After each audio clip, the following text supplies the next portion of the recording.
I received my knee box A95X Pro a few days ago. It took about a month for me to receive it after I ordered it from GearBest. But anyway, I received it. Yesterday I killed it. I was trying to make a backup using titanium backup. Anyway, I needed to install Super SU, and I already knew that a lot of these people were complaining because when you install Super SU on these boxes running Nougat, it kills your box. So I pulled a pin on the hand grenade and plugged my ears, and by George, it went off and I killed my box. So anyway, that's the box. Now, they don't have a firmware. The manufacturer that made this has not provided a firmware yet. So in the interim, I went ahead and added Libre ELEC, actually it's Core ELEC, onto it, and I used that for a day or two. And now this gentleman here, Naya, whoever he is, whatever you pronounce it, he's created a firmware, a ROM, for a different box, but it should run on this box. So I went ahead and here's all his instructions. Download the ROM, extract it with WinRAR, blah blah blah blah blah blah. Here's all the instructions. Okay, I went ahead and was going to use those instructions, but anyway, I don't know if you can see it. I was going to create the micro SD card using that spare one I've got. So I was going to follow his instructions, install twerp, and then go ahead and use this file. So I went ahead and downloaded this 3 files. He said there's twerp, there's a burn card maker, and there's the ROM itself right there. Okay, so I was going to go ahead and do that, but then after I extracted it, this one here, there's the RAR file that I downloaded, open with 7-zip. It was an image file. So with an image file, I extracted it, it's right there. I don't need to use his process. What I'll just go ahead and do is connect my box to the computer and install it that way. So that's what I'm going to do right now. I'm going to go ahead and install it using the box connected to my computer. So I'll be right back. Okay, so here's what I'm going to do. I'm going to use the USB burning tool, that one right there, and that's version 2.1.6. You could use version 2.0.8, whatever version you got, but this is the latest one right here. Okay, so let's go to the file. Well, first thing, if it's not in English, you can go back and change it to English. But anyway, then you'll have to start it up again. So we go to File. We want to import the file. Now we had it in Downloads. Downloads, there it is. There it is right there. Click that, click Open.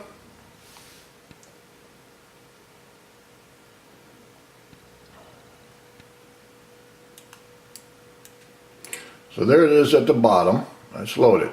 Okay, what I'm going to do, see, erase the flash, erase bootloader, and weather overwrite the key. Okay, we do not want to do this because this one got L1 HDCP 1.2 or 1.4, whatever it is. But anyway, that gives you Netflix in HD 1080p. So we do not want to overwrite that key. If we do, we lose that Widevine level 1. So we don't want to do that. So make sure just these here. Okay, I'm going to click Start. Okay, now what I'm going to do now, I'm going to take my box. Now, inside this box, let's go ahead and remove that. That's the dongle for that remote, RF remote, the voice remote. Okay, inside this AV port here is the reset switch. So I'm going to take a toothpick, put it inside there, and I can feel it and I can hear it, the switch making the contact. So that's what I'm going to do. I'm going to go ahead and put it in here as I'm plugging in the my custom made USB port or cable. Now I don't know which one of these two is the OTG, so I'll test either one of them. So that's what I'll do. I do not need to plug power in.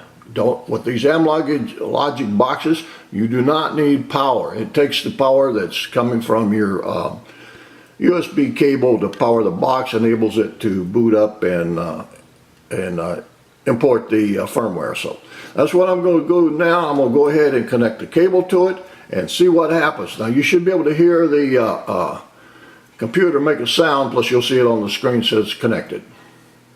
Okay, here is my custom made cable. I just took two of the USB cords. Didn't matter what was on the other end of it, because basically they're all the same. And I just cut the ends of them off. Took the wires, cut them off, stripped them, twisted them together, red to red, black to black, white to white, etc., etc. I think only 4 wires is all I needed, and taped it up. So now I'm gonna go ahead and plug them in and see what happens. Okay, I got my USB cable plugged into the power supply, or my powered hub. Okay, I'm putting the pin in the hole, the reset button.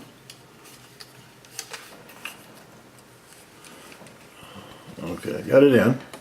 Now I'm going to push it down. Okay, I heard it and I felt it. Okay, now I'm going to go ahead and plug in the USB cable.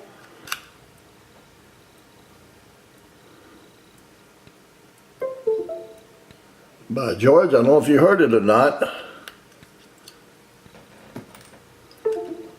So it is connected. I guess not. So I'm going to try the other USB hole, because it should have showed right up here. Should have showed that it was connected. It didn't. It made the noise, but it didn't connect. So let me do this. I'm going to pull it out of there. Put this back in here again. Okay, I just connected it. Now I'm using the other USB port.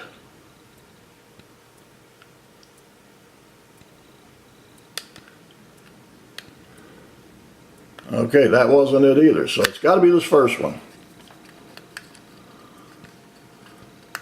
Okay, now it's connected.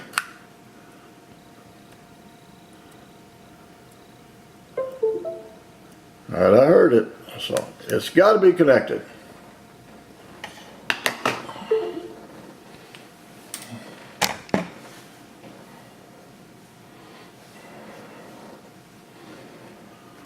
Well, for whatever reason, it did not see it. So I'm going to try it a couple more times, and if that doesn't work, if I don't connect it, then I'll have to use the his method of the micro SD card and using twerp installed on the box. So I'm going to go ahead and try it a couple more times and see if I get it to connect. Okay, I found out what the problem was.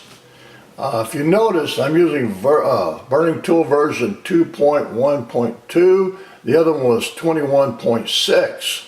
So yesterday I installed the new Windows 10 April update or whatever it was, and it probably killed the driver that was on it. I'm just suspecting.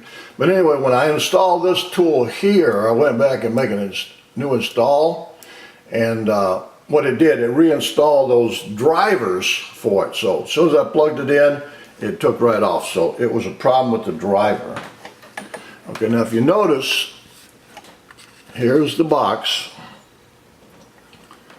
Okay, now this is the HDMI port that I'm using. I hope you can see it. It's the one toward the rear one from the front. So you guys, there's your micro SD card, your USB 1, and USB 2.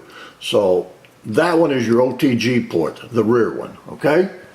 So now that's physically connected, all right? Now what I'm going to do now, I'm going to go ahead and click Start. Now hopefully it installs 4%. Now if it's a wrong ROM, it won't work on this one. It'll stop about 7%. So far, sometimes it'll get up to 98%. So We got our fingers crossed that this new ROM that I can't pronounce his name created. So we're installing it on that.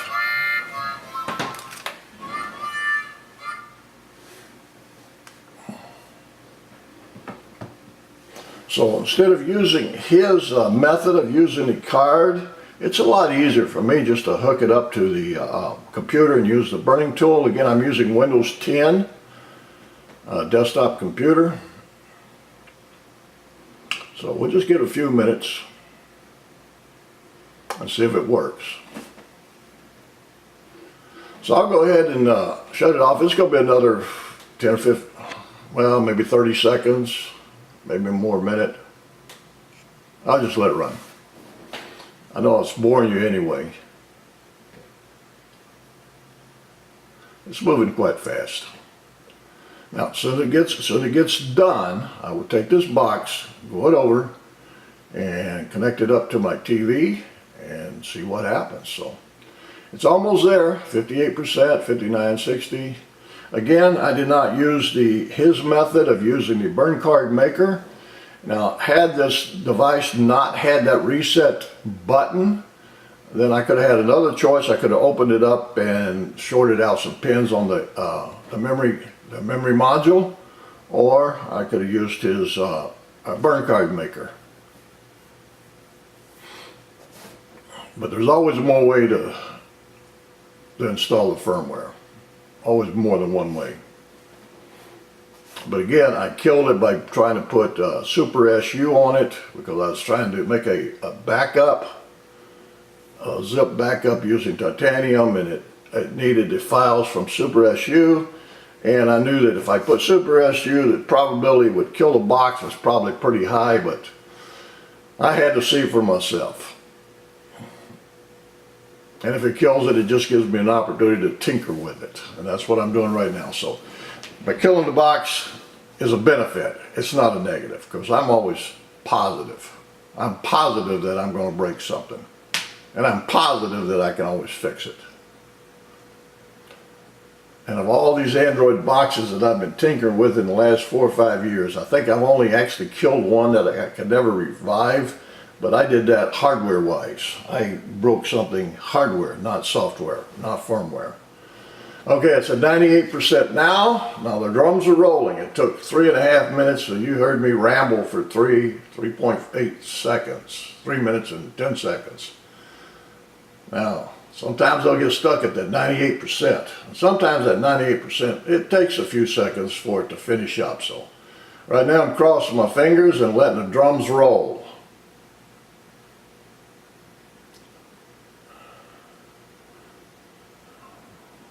3 minutes, 3.5 minutes. Burn successful. Okay, we did it. Okay, it is successfully burnt. So now we'll take that box and put it on the TV and see what happens. Okay, we got it on. Let's plug it in and see what happens.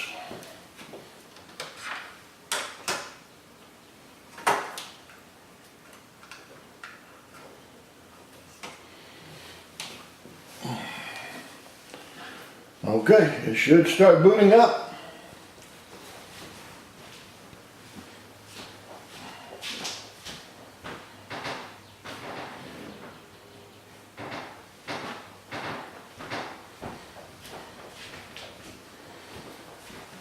Well, looks like I got past the boot screen.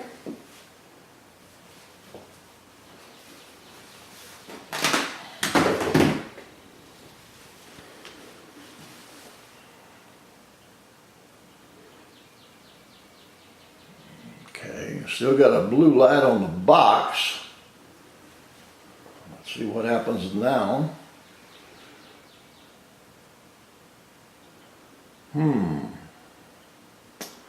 I would think it would go further than that.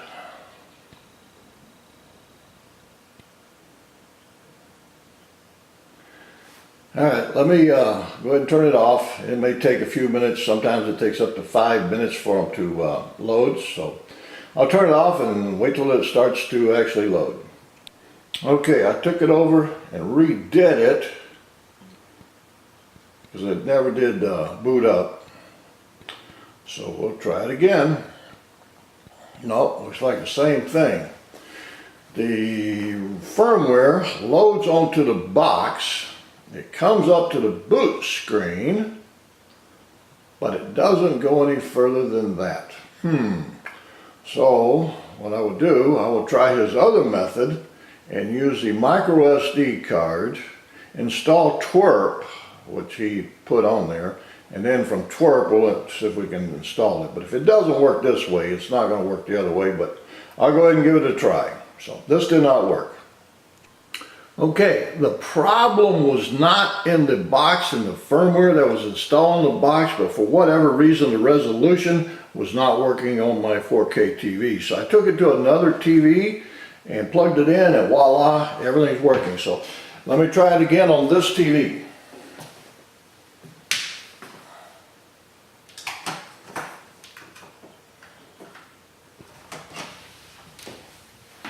Okay, I plugged the power in. It's the same place we were getting to before. Now it should come up to those 4 little bouncing colored balls. Okay. Now the other TV, I set it for a resolution of 1080p, so I'm not sure what was causing the issue, but now the box, I've got it hooked up through my AVR, my Denon AV receiver, which is a 4K. Which in turn goes through from a Denon AV receiver to my Samsung 4K TV. So somewhere along that daisy chain, the signal was getting lost. So by me taking it to the bedroom, hooking it up, everything works. So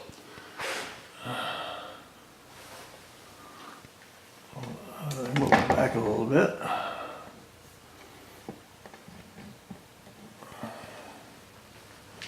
Okay, that's it. Now one thing I did, it did not come with Netflix or anything installed, so I went ahead and installed Netflix, but with this ROM, this is a modified ROM, it doesn't work.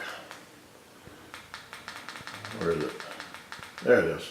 Okay, like I said, I just added it because it was not included in this firmware.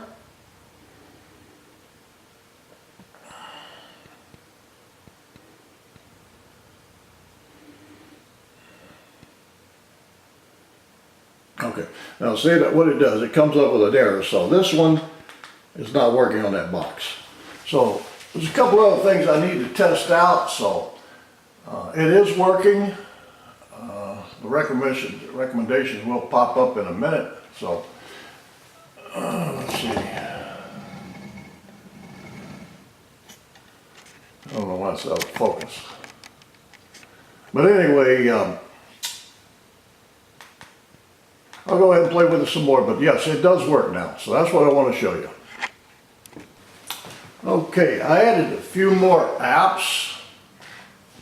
I added HD Home Run.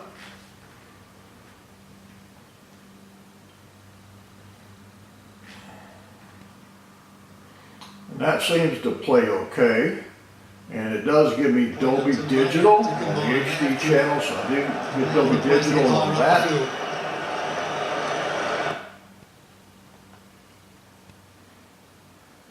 This box runs kind of slow. Now one thing that I discovered, I had to sideload the DRM info. If you notice on the right hand side, Google Widevine, Module DRM. Now originally, when we got this box, it had level 1 and HDCP 1X.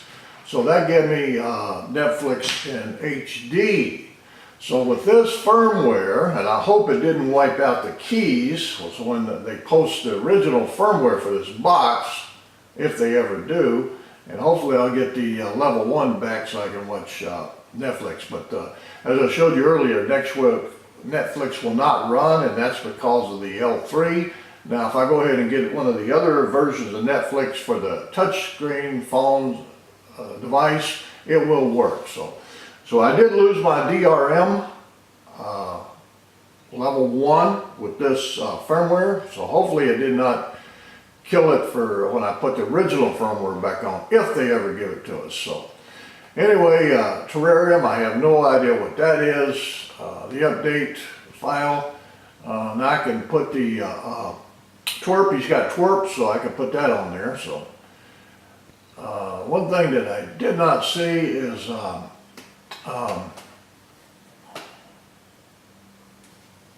terminal emulator. So there was no terminal emulator. So, but anyway, that's what I want to show you. It is back running using the modded firmware, and I cannot pronounce his name, but I'll show you in the link.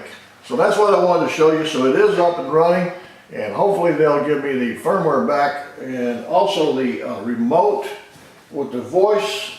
That does not work very well either. So, and it worked real good on the original firmware. So it brings it up, but that's about as far as it goes. It won't do anything from there.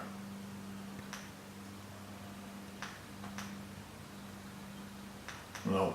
Occasionally it will, most of the time it won't. So anyway, that's what I want to show you. It is limping along with his firmware, but firmware is not made for this box. But anyway, thank you very much.